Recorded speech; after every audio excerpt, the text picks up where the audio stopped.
কে হিন্দু হয়ে জন্মালো, কে মুসলিম হয়ে জন্মালো, এটা কিন্তু তার চয়েস ছিল না। তাই না? ধর্ম নয়, মানুষের পরিচয় হওয়া উচিত তার কাজ। যে ধর্ম যেন কখনো মানুষের নিপীড়নের হাতিয়ার না হয়ে ওঠে। আমরা প্রত্যেকেই নিজে নিজের ধর্ম নিজস্বভাবে পালন করি, তাতে কোনো আপত্তি নেই, কিন্তু ধর্মকে হাতিয়ার করিয়ে যদি অন্যের উপর আমরা নিপীড়ন চালাই, অত্যাচার করাই, তাদেরকে হত্যা করাই, তার বিরুদ্ধে তীব্র প্রতিবাদ জানানোর জন্যই আজকের এই রাষ্ট্র ব্যবস্থায় যারা ক্ষমতায় আসেন তারা কিন্তু প্রথম এই ধর্ম ব্যাপারটাকে তারা ব্যবহার করেন। কেন করেন? যে মানুষের এই জায়গাটা খুব একটা সফট কর্নার, এইখানে যদি ধর্মকে দিয়ে মানুষকে শাসন ও শোষণ এই দুটো করা যায়, এর থেকে ভালো উপায় আর কিছু নেই। এই জিনিসটা যুগ যুগ ধরে হয়ে আসছে। ভারতবর্ষের স্বাধীনতা সংগ্রামের আগেও হয়েছে, স্বাধীনতার পরেও হয়েছে। না হলে দেখুন, যখনই উচ্চবর্ণের মানুষজন করে স্বাধীনতা সংগ্রাম করেছেন তাদের নাম বলা হচ্ছে, কিন্তু তার আগে আদিবাসী বা নিম্নবর্ণের মানুষরা বা মুসলিমরা যখন এই স্বাধীনতা সংগ্রাম করেছেন সেখানে বলা হয়েছে বিদ্রোহ। আপনারা জানেন যে মাস্টারদা সূর্য সেন তিনি অস্ত্রাগার দখল করেছিলেন, কিন্তু সেটা মানুষ বলেন, বলানো হয় মানুষকে দিয়ে যে তিনি অস্ত্রাগার লুণ্ঠন করেছিলেন। লুণ্ঠন কারা করে? লুণ্ঠন করে ডাকাত চোরেরা। মাস্টারদা সূর্য সেন কি ডাকাত ছিলেন না চোর ছিলেন যে তিনি লুণ্ঠন করেছিলেন? এটা হচ্ছে ন্যারেটিভ। এটা শাসক ব্রিটিশরা করেছে, ব্রিটিশের পরে ব্রিটিশের হাত ধরে যারা এসছে তারাও করে গেছে। দীপু দাসের কথাও যেমন বলেছি, জুয়েল রানার কথাও বলেছি। এখানে মুক্তবুদ্ধি এবং ধরুন দেখা গেল যে মানুষ, খেটে খাওয়া মানুষজন যারা আক্রান্ত হচ্ছেন, তারা কিন্তু এইভাবে কোনো ধর্ম, রাজনীতি যখন ধর্মকে ব্যবহার করে এবং মানে ভাষার যে সংকীর্ণতা সেটাকে ব্যবহার করেই কিন্তু এই যে সন্ত্রাস এবং মানুষের মনে যে একটা ভীতির সঞ্চার করছে, এই দিয়ে তাদের কোনো একটা ভেস্টেড ইন্টারেস্ট আছে, নিশ্চয় একটা ভেস্টেড ইন্টারেস্ট আছে। না হলে এটা করার কথা না, এটা তো তাদের ব্যক্তিগত শত্রুতা থেকে নয়, কোনো একটা বড় ভেস্টেড ইন্টারেস্ট থেকে এটা করছে। আজকের এই অনুষ্ঠানটা যেটা যুক্তিবাদী সমিতি করেছে এটা খুব স্বাভাবিক, করতেই পারেন তারা, কিন্তু আজকের অনুষ্ঠানের সবচেয়ে বড় গুরুত্বপূর্ণ বিষয় যেটা হলো, মুসলিম সমাজ থেকে বেরিয়ে এসছেন, তারা নিজেরা সংস্কার চাইছেন, তারা একটু প্রগতিশীল হতে চাইছেন, তারা একটু উদার ভাবে ধর্ম, সমাজ, রাষ্ট্র এই বিষয়গুলো দেখার চেষ্টা করছেন।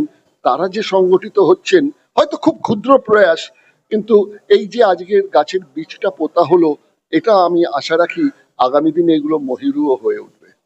আপনি এতদিন ধরে সাংবাদিকতা করছেন, কিন্তু বর্তমান সময়ে যে বিষয়টা দেখা যাচ্ছে, বাংলাদেশে দীপু দাস, ইন্ডিয়াতে উড়িষ্যায় আমরা দেখলাম বাংলার পরিযায়ী শ্রমিক জুয়েল রানা, এটা কি আগের তুলনায়, মানে আপনি যখন প্রথম দিক দিয়ে সাংবাদিকতা এসেছিলেন বা 20 বছর আগে, 10 বছর আগে, সে থেকে এখন বর্তমানে অনেকটা পরিমাণে বেড়েছে বলে আপনার মনে হয়? দেখুন, পারিপার্শ্বিক পরিবেশগত জায়গাটা আপনাকে দেখতে হবে। বিষয়টা আগেও ছিল, কিন্তু এত প্রচার ছিল না। আজকে প্রচার হচ্ছে, যার জন্য আপনারা এটা একটু বেশি করে চোখে নজরে পড়ছে। তখন যা মিডিয়া ছিল, সেই মিডিয়া পরিচালনা কারা করতেন? মিডিয়া পরিচালনা করতেন উচ্চবর্ণের মানুষজন। সুতরাং তারা তাদের মতন করে করছেন। আপনাকে যে কথা আগে বললাম যে ওরা করলে স্বাধীনতা সংগ্রাম, আর নিচের তলার মানুষ মুসলিম বা আদিবাসীরা করলে সেটা হয়ে যায় বিদ্রোহ। বিদ্রোহ ও স্বাধীনতা সংগ্রাম দুটো শব্দের মধ্যে কিন্তু একটা বিরাট ফারাক রয়েছে, সেটা কিন্তু আমাদের বুঝতে দেওয়া হয়নি। প্রচুর মুসলিম মানুষ রয়েছেন যারা স্বাধীনতা সংগ্রামে জীবন দিয়েছেন, ব্রিটিশ পুলিশের গুলি খেয়েছেন, ফাঁসিতে গেছেন। সেসব কথাগুলো যেহেতু মুসলিম সমাজ থেকে সেরকম ভাবে কেউ উঠে আসেননি যারা তাদের সমাজের নিচের স্তরের মানুষদের নিয়ে লড়বেন, কথা বলবেন, সেই জন্য এই জিনিসগুলো ধামাচাপা পড়ে রয়েছে। আজকে যে ঘটনা চলছে, আমরা দীপু দাসের কথা বলছি। দীপু দাস কেন? দীপু দাসের আগে অভিজিৎ ব্লগার, সে বক্তব্য রেখেছিল, তাকে মার্ডার করা হয়েছে। আপনাকে আমি আমার সভাতেও বলেছি যে এখানে আমার কাছে যে 2019 পর্যন্ত যা হিসেবে আমার কাছে এই মুহূর্তে রয়েছে, 5-6 বছরেরটা এখনো জোগাড় হয়নি, সেখানেও দেখা যাচ্ছে যে 100 জন সাংবাদিক বাংলাদেশে মারা গেছেন। 100 জনের মধ্যে 90 জন প্রায় ধরুন মুসলিম। সুতরাং এই মুসলিম হিন্দুদের ওখানে চলছে, মুসলিম হিন্দুদের ওপর করছে, পুরো কথাটা সত্যি নয়। হিন্দু মুসলিম কথা বলে নয়, আপনাকে যেটা আমি এখানেও বলেছি সেটা হচ্ছে দুরাত্মার ছলের অভাব হয় না, যে কোনো একটা ছুতনাতা দিয়ে করতে হবে। তাই জন্য ওই হিন্দুদের বিষয়টা প্রচার হচ্ছে, দীপু দাস প্রচার হচ্ছে, কিন্তু খুলনার যিনি প্রেস ক্লাবের সভাপতি, যে ছেলেটি মুসলিম ছেলেটি প্রাণ দিল, তার কথাটা বলা হয়নি। যে বাচ্চা মেয়েটা তার বাবা রাজনীতি করে, তার বাড়ি জ্বালিয়ে দেওয়া হলো, একটা 7 বছরের একটা বাচ্চা মেয়ে, সে হিন্দু মুসলিম কি বোঝে বলুন তো? সেও জ্বলে পুড়ে, সে যখন জ্বলে পুড়ে মরছে, সে তো জানেও না যে সে কেন জ্বলে পুড়ে মরছে। তার কি দোষ ছিল? সে একটি মুসলিম পরিবারে জন্মগ্রহণ করেছে। আর কারা জ্বালিয়ে পুড়িয়ে মারছে? সেই উগ্র, রক্ষণশীল, ধর্মান্ধ কিছু মুসলিম মানুষ করে মারছেন। সুতরাং এই জিনিস চলবে, কিন্তু প্রতিবাদ লড়াইয়ে প্রথম জিনিস যেটা হচ্ছে সংঘবদ্ধ হতে হবে। আপনি এটার পিছনে কোনো রাজনৈতিক অভিসন্ধি দেখতে পাচ্ছেন?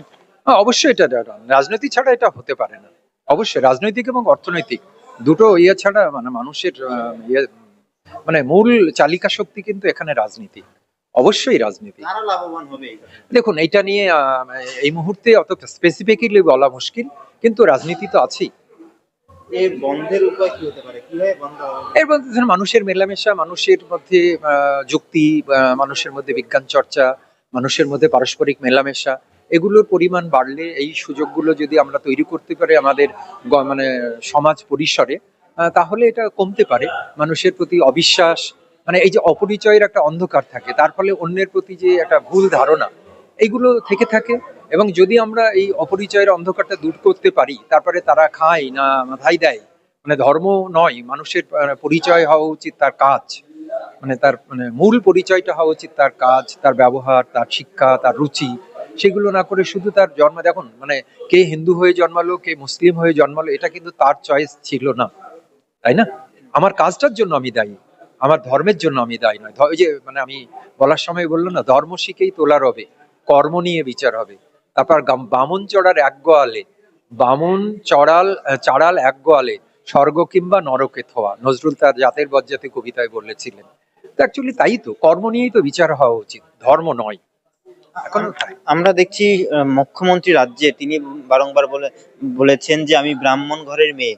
অন্যদিকে শুভেন্দু অধিকারী রাজ্যের বিরোধী দলনেতা, শ্যাডো সিএম বলা হয় তাকে, তিনি প্রতিদিনই প্রায় বলেন যে আমি হিন্দু, হিন্দুদের নেতা, হিন্দুদের ভোট চাই, হিন্দুদের রক্ষাকর্তা, সনাতনী হিন্দুদের বাঁচাতে হবে, বাংলাটা পশ্চিম বাংলাদেশ হয়ে যাচ্ছে।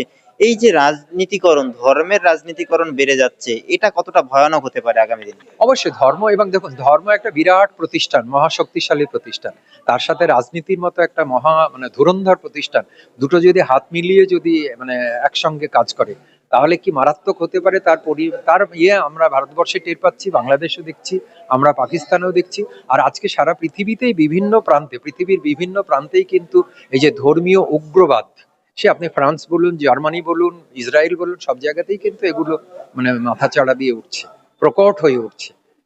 এর বিরুদ্ধে মানুষের শুভবোধ ছাড়া আর কোথাও মানে মানে মানে কি বলবো আশ্রয় আছে বলে মনে তো হয় না। আমরা দেখলাম তো তৃণমূল কংগ্রেসের এই মুহূর্তে রাজ্য শাসক দল হিসেবে রয়েছে, তারাও মন্দির বানিয়েছে, আবার হুমায়ুন কবির নতুন একটি রাজনৈতিক দল বানিয়েছেন, তিনি আবার বাবরি মসজিদ করেছেন। ফলে কেউ কি এই গণ্ডির বাইরে রয়েছে বলে আপনার মনে হয়? আপনি ঠিকই বলেছেন, গণ্ডির বাইরে কেউ নয়, কেউ প্রকাশ্যে বা কেউ একটু আড়ালে করছে, কিন্তু ধর্মকে প্রত্যেকে কিন্তু কম বেশি ব্যবহার করছে। সেক্ষেত্রে তৃণমূলই বলুন, কংগ্রেসই বলুন, এমনকি বলতে খুব খারাপ লাগছে কমিউনিস্ট পার্টিও, যেখানে আইএসএফ এর সঙ্গে তারা কিন্তু জোট বেঁধেছিল, এখন তারা ভুল বুঝতে পেরেছে।